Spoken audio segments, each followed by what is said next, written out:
It used to be intense, and now it's in a building. This will enable us to have serialized production of the rocket. Yeah, well, got to build a city on Mars. And this year we'll make almost 200 upper stages of Falcon. Next year, probably over 200. We're going to be able to do 100 tons to orbit with Starship 2, maybe a little more than that. With Starship 3, like at the 9-meter diameter, essentially when the 9-meter diameter is sort of fully stretched out to what ends up being from 120 meters total length to probably 140 or something like that. The SpaceX Falcon team is doing an incredible job of achieving fast turnaround reusability given the architecture. Falcon 9 used to have reusability measured in months, then weeks, then days. So with Starship, we'll take it from days to hours. Wow. I mean, this year is not about delivering satellites for Starship. It's all about ironing out the design question marks. Unsolved questions on the heat shield, a bunch of which we don't even know that they are questions. And some we're aware of because there have been challenges in the past, like with Space Shuttle, and sealing that hinge gap and not having hot gas just go flowing super fast through where the flap hinge is. If you get hot gas flowing through rapidly, that'll cook anything. It used to be more intense, but now it's in a building, I guess. This will allow us to produce the rocket in large quantities. Indeed, you must construct a metropolis on M. We'll be producing about 200 Falcon upper stages this year. Most likely more than 200 next year. Going to be able to orbit with Starship 2 at 100T, possibly a bit more. With Starship 3 at the 9M diameter, basically when the 99M diameter is stretched out to the point where the entire length is 120M to perhaps 140 or so. When it comes to obtaining quick T-round reusability, the SpaceX Falcon team is doing a fantastic job. Panine's reusability was formerly assessed in months, followed by weeks, and finally days due to its architecture. Therefore, we'll go from days to, hours with Starship. The delivery of SAR satellites is not the focus of this year. It all comes down to resolving design flaws, unanswered concerns about the heat, or, those that we know exist, because they have previously presented difficulties, such as with the Space Shuttle. Yes, as well as closing the hinge gap and preventing hot gas from simply going very quickly to the flap hinges. Anything can be cooked if hot gas flows through it quickly. Tesla is impacted in parallel by recent advancements at SpaceX, Elon Musk's innovative aerospace company. We'll look at how SpaceX is transforming space technology in this video, including their new Starship factory, the amazing power of their next-generation Raptor engines, and their creative advancements in efficiency and reusability. We'll also talk about how these developments might affect Tesla and the technology industry as a whole.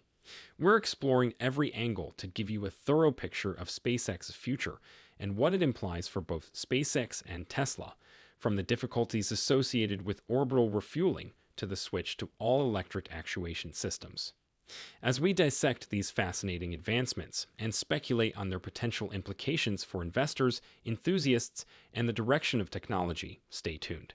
However, before you do anything else, remember to click the like and subscribe boxes.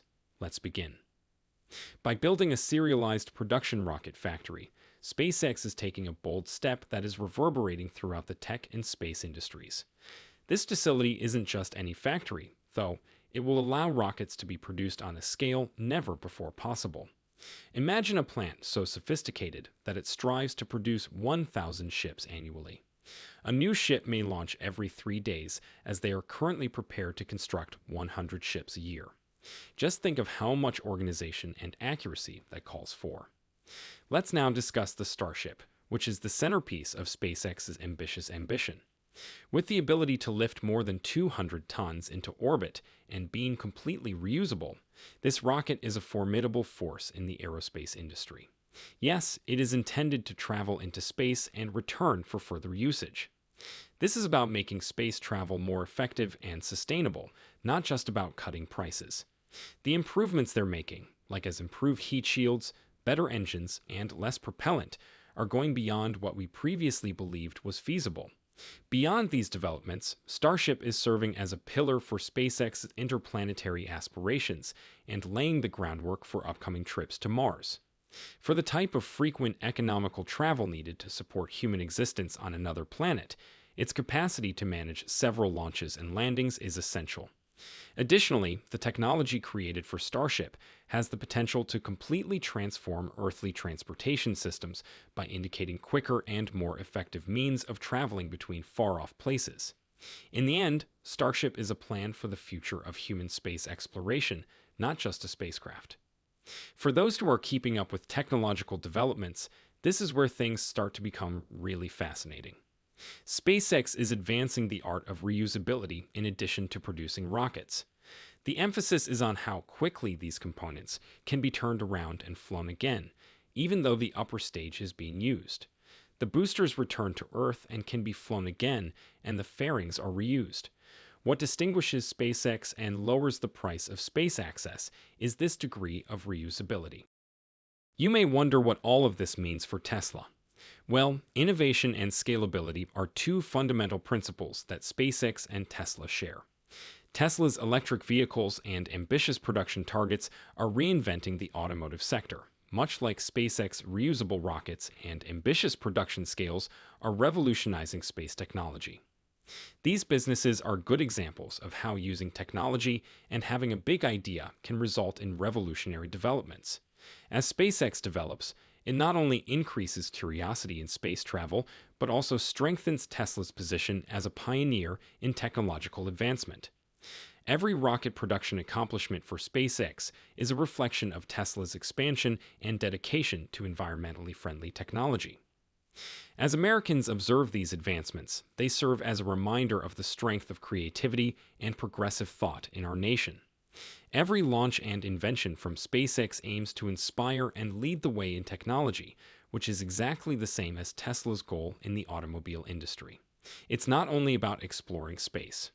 With his recent remarks regarding the possibility of relaunching a booster 5 to 10 minutes after landing, Elon Musk has put himself in a difficult position. Yes, we are discussing the potential for hourly launches. This is about efficiency and scalability, cutting the turnaround time from days to just hours, not merely about launching more rockets into orbit. Musk notes that in order to maintain the maximum launch rate, more ships are required than boosters. But things aren't always easy. There are many obstacles in the mix, especially with regard to the safety and longevity of the Starship. Maintaining the stability of the ceramic tiles and the integrity of the seals on the shuttle has been a major worry.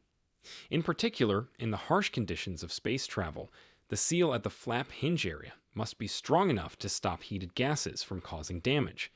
In order to keep the shuttle safe and functional, the tiles covering its steel surface must also endure significant temperature changes during both ascent and landing. The possible hazards connected to the ceramic tiles in the ship's pressurized sections add still another level of intricacy.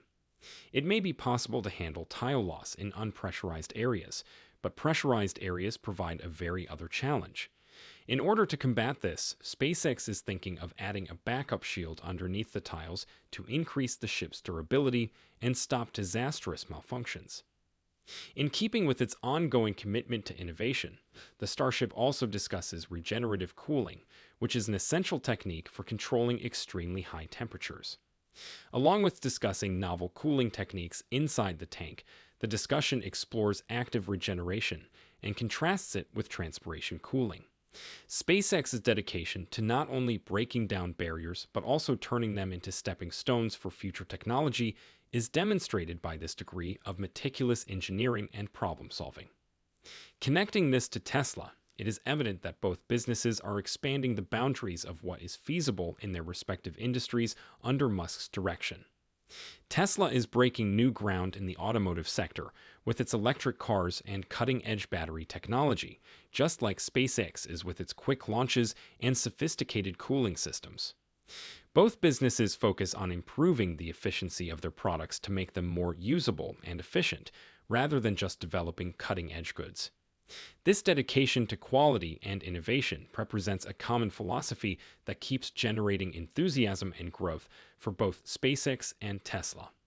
Every space accomplishment serves as evidence of the potential and influence of Musk's ideas, fostering additional expansion and interest in Tesla's cutting-edge technologies.